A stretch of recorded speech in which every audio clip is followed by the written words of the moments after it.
The IFF TV podcast.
Stephen, good morning. The criticism of the team is one thing, but it seems that your own position has been called into question after the draw the other night. Are you aware of the noise surrounding it and how you plan to deal with that? No, that's not what we went on a staff run throughout the city this morning, and as we do regularly when we're away together, and we just a lot of the Irish public are very positive. Obviously we're disappointed ourselves that we didn't win the other night, so that's irrelevant to me. I think it's part of international management that comes with the territory, and it's not something that I'm concerned about. Is it something that seeps into the players though? We spoke to James earlier and he seemed to be very much aware of it. Listen, we've put in an exceptional performance in Portugal. I was very pleased with that. We were really, really good in Portugal, outstanding actually. And I've watched the game last night against Azerbaijan again. Watched a repeat of the game, and we played well for long periods in that game, and dominated, and could have won at least 4 or 5-1. And our finishing let us down, and we're disappointed with that. I think obviously they've scored a wonder goal from 25 yards, nearly 30 yards into the top corner, and it's a brilliant strike. But the players gave everything. The attitude was excellent. Played some great football at times, and we're disappointed not to win. Of course we are. But a lot of good play in that match, and the players showed a lot of quality at times, and at times we didn't. I thought we made mistakes also, but not everyone played well. But certainly a lot of good passages of play in the match, and the match we should have won well and deserved to win convincingly, but we just couldn't we couldn't take our chances. But the confidence of the players must be low because of the run of results. I don't accept that. I don't accept that at all. The confidence of the players, they've displayed the confidence. If you take the 4 matches that people are talking about that we've lost, right, or the 4 matches we've in the campaign, in the game against Serbia away and Portugal away, they're probably 2 of our best performances in the last decade away from home, without question. We've lost 3-2 and 1-0. The players, against Luxembourg we haven't played well at all at home. That's a poor performance, but we still didn't deserve to lose the game based on chances, still had more chances. And the other night we dominated and should have won well. And, I think, don't forget, this team had the spine of the team was sort of ripped out of it. Darren Randolph really been injured for sort of a good period of time. Richard Keogh finishing with his accident. Glenn Whelan, Glenn just obviously at the latter end of his career, been a brilliant player, and also David McGoldrick, who retired. So the whole spine is taken out of this team. We've taken the best young players that we've seen for probably a long, long time, and we've blooded a lot of players in that period. I think you're not always going to get a level of consistency with that. Our performances overall in this campaign have been, bar the Luxembourg game, which we were very disappointed with, our performance have been good overall. I think with Serbia, and Portugal in the group, and the spine been ripped out of the team, and we haven't qualified for the World Cup since 2002. Did anyone think that we were favourites to qualify, or that we should qualify? You know, we certainly have a plan in place, and that, like, I've taken the decision, right or wrong, that we would build a squad to be a really, really competitive team to qualify for Germany 2024. Okay, now we did not try and win the games. We went very close to winning Serbia and winning against Portugal. Okay, away from home. We scored first goal in both games. We're brilliant football in both games. So I think I've taken that decision, and collectively we did. And that's why, I think,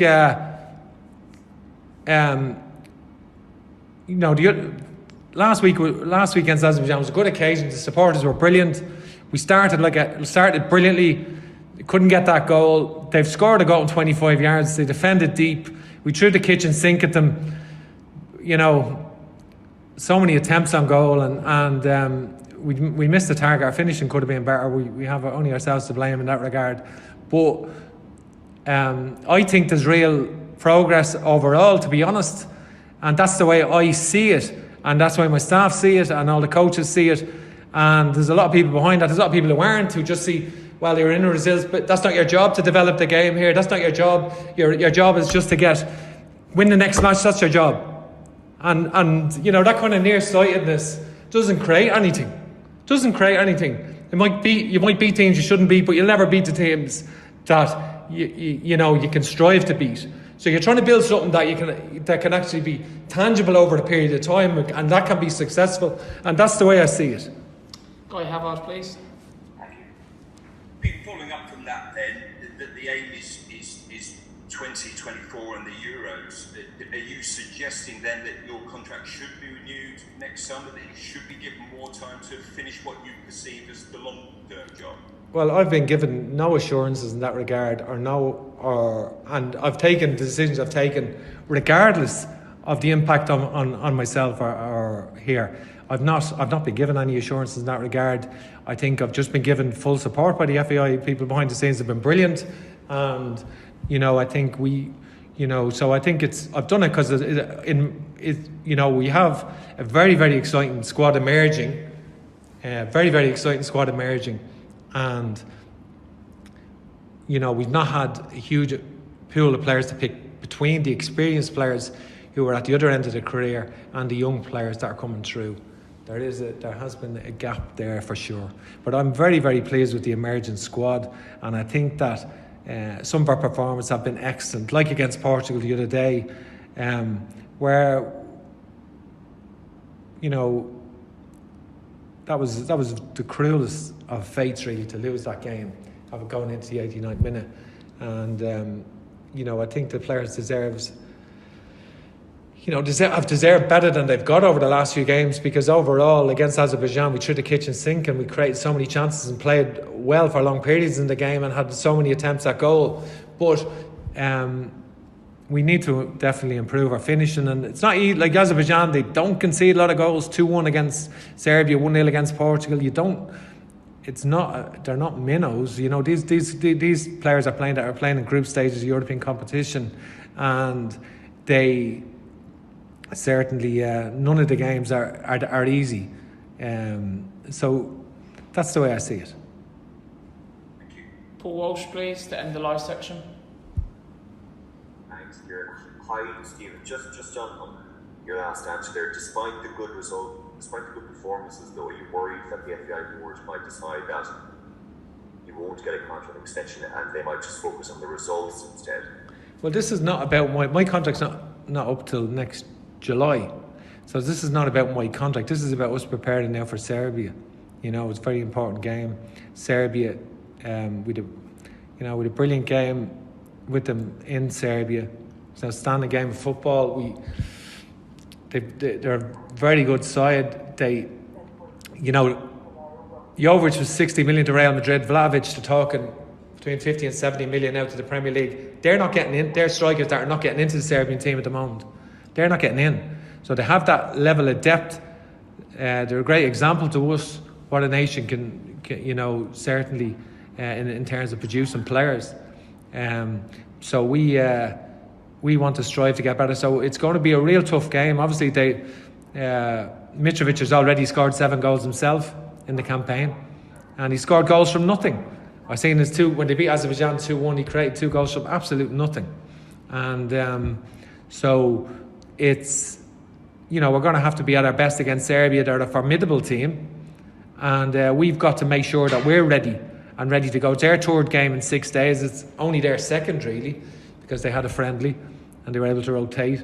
So we've got to dust ourselves down, get ready physically, and give everything in front of our home support. We want our home support to really get behind us and be passionate as they were the other day. And we want to really put in a strong performance here against Serbia. Stephen, you're clearly very passionate about your job. You have a long-term plan in place as you've outlined there. But just the short-term pain must still hurt you. The results that have gone past. Yeah, absolutely. We're hurt that we didn't. As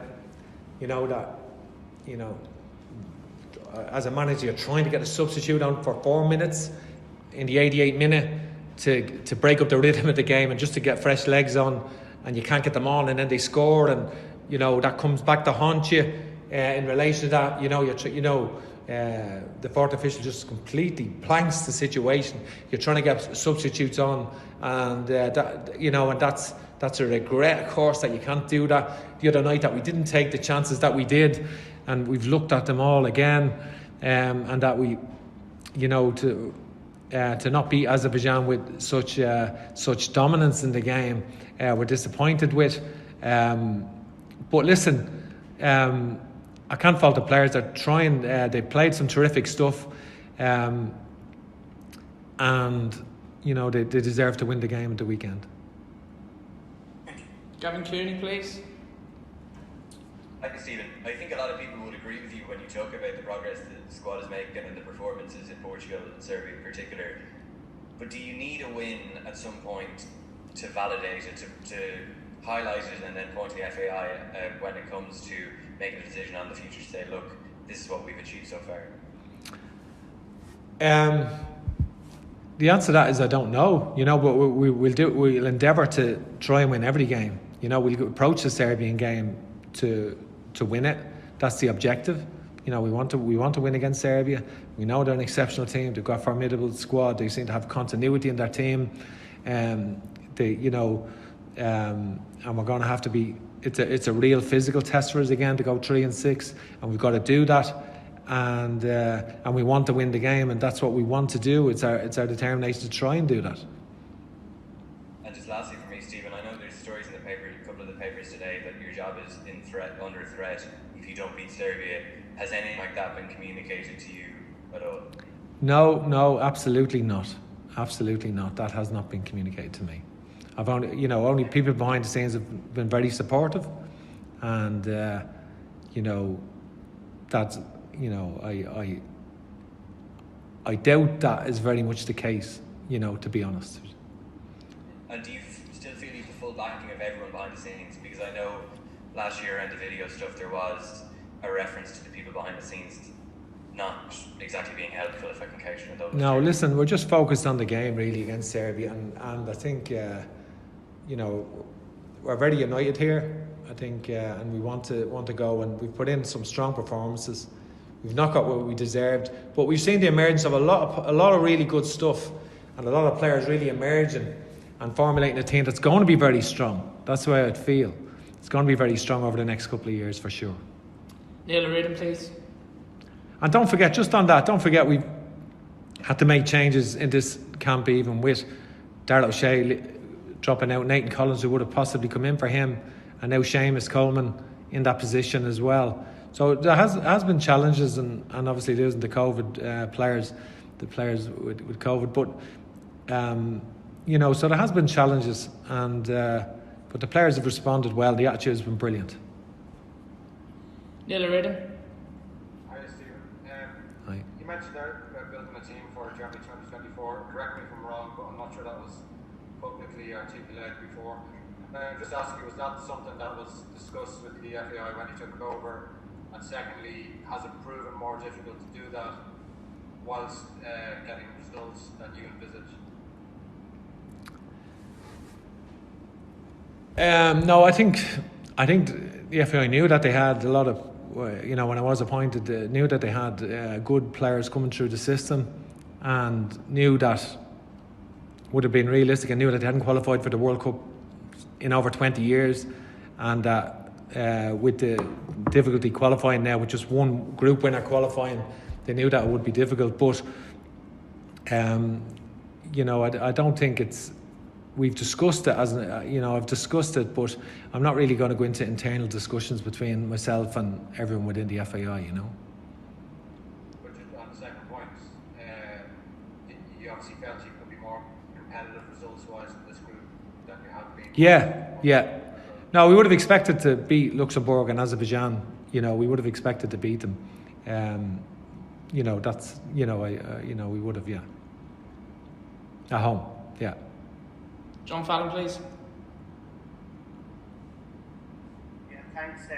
Neil asked sort of the main question I was going to ask. Just one on the squad, Stephen. Robbie Brady at all an option for you? I wouldn't mind having him as an option. He is training here, and he is an option. Just he's not really played any matches for a while, or had sustained levels of training for a while.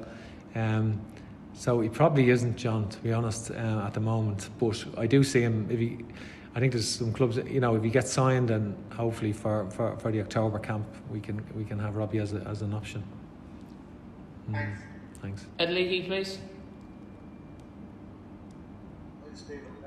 I suppose just looking to the game tomorrow, we know what Serbia have, and we know that they will come and try and play and try and win by scoring more goals essentially than they concede. I suppose in a sense it will, even though it's a home game, it will give the team a really good platform to produce some good counter-attacking football in that sense. And we've seen the defence appears to be quite solid in the last few games. So would that give you confidence going into this game that you can get a result out of it? Yeah, it is a fascinating game tactically. I think because there will be periods that where Serbia will have possession, and it is they play 3-4-2-1, and obviously Tadic and Milinkovic-Savic are the main two behind Mitrovic, and but we don't know that. They could make changes with the other forwards that they have. So there's nothing set in stone. It's a tactical challenge for us, and we have to rise to that, and we have to have a good hour possession plan for sure, and we have to, in possession, we've got to be comfortable and try and gain some control as well, and see if we can do that. And we showed over in Serbia an attacking threat. We scored 2 good goals, and we have to show a level of creativity to make sure that we create chances against a good team. Stephen, can I just ask you a separate note, and just on, I suppose, your media duties as manager, in terms of your persona today and your ability upon reflection on the game, everything is, you can really communicate your beliefs and your theories and very clearly, but straight after a game, it doesn't always come across to that. So is that right? Is there some aspect where it would be beneficial for everyone, where we could have a more in-depth press conference or analysis maybe a day after the game? Does that suit you better, or is that just something that? Yeah, well, maybe I have to look at myself in that regard. You probably are, when you get bad results after a game, you're deflating down, and that's, maybe that's something I need to be better at. And just probably the Zoom as well I find more difficult than the probably a real life conference. Probably you don't project as well in Zoom than in a normal conference. But it's something that maybe I have to get better at for sure. Paul Lennon, please. Stephen, how you doing? As you outlined there, some very good performance, good spells in other games are very good, but the stats are 1 win in 15, a friendly win against one of the weakest teams in Europe, no competitive wins, at this level and at the top level in any league, League of Ireland, Premier League, Scottish League, that's not a particularly good record. Do you think it's good enough, Stephen? Well, you're saying no competitive wins, but in terms of the, we just had 4 games in the group. So, no, I think we would have wanted the results to be better for sure. We would have wanted results to be better for sure. So, does that mean that if we'd have won 2-1 the other night and we got that late, or 1-0, that that everything was great or everything was okay after Portugal and we won, but because we didn't, it's a catastrophe. It's just a volatility between how people felt after Portugal and seeing the level of performance, which Irish teams haven't played with that level of confidence in terms of Portugal or Serbia in many years, like away from home like that. But what we've got to do is just be better than them home games against, obviously we've got to be much more, we've got to score goals against teams at home, like we haven't against Azerbaijan, for example. The other day we just got to 1. So I think there is a lot of progress being made. I know you can point to statistics, and that's fair enough. But that's not the way. I've already said how I feel about it, and that's the way I see it. And we'll have Paul Rowan to end the press conference, please. Just ask one more question. You explained to Darren Randolph there that he came back 2 weeks ago and said he is available to play. You went for James Talbot when you were selecting a new keeper last week. Did you not think about bringing Darren back and giving his experience? No, I spoke to Darren. Yeah, I did speak to Darren, and I tried, about coming in before James came in, and but at that stage he was in the middle of it was transfer deadline day, and he'd spending 2 days. I know his move didn't materialise, but he was on the verge of moving on loan to 2 clubs. And it was transfer deadline day, so I fully respected that wishes in regard, because he wasn't going to play here. It was different if he was coming in to play at that stage, so I did respect that. So I would have we tried to bring Darren in fact, And Paul Rowan to end the press conference, please. What was Seamus Coleman's injury? Well, just after we made the last substitution, just as we scored the goal, I don't know whether you realised in the match, Seamus tweaked his hamstring again. So for the last 5 minutes or 6 minutes of the match, that's why Darrell Horgan sort of ended up playing right back and Seamus played in the right wing nearly at the end. His hamstring. For the after we scored the goal, we'd only 10 men really, because we'd used all our subs, so we couldn't really go again. Seamus just stayed on, and out of goodness really, but he couldn't run really, and so he that was the sort of persistent hamstring issue that he's had. And one other piece of housekeeping, the Azerbaijani manager said that for Ireland's goal that James McLean's touch put the ball out of play.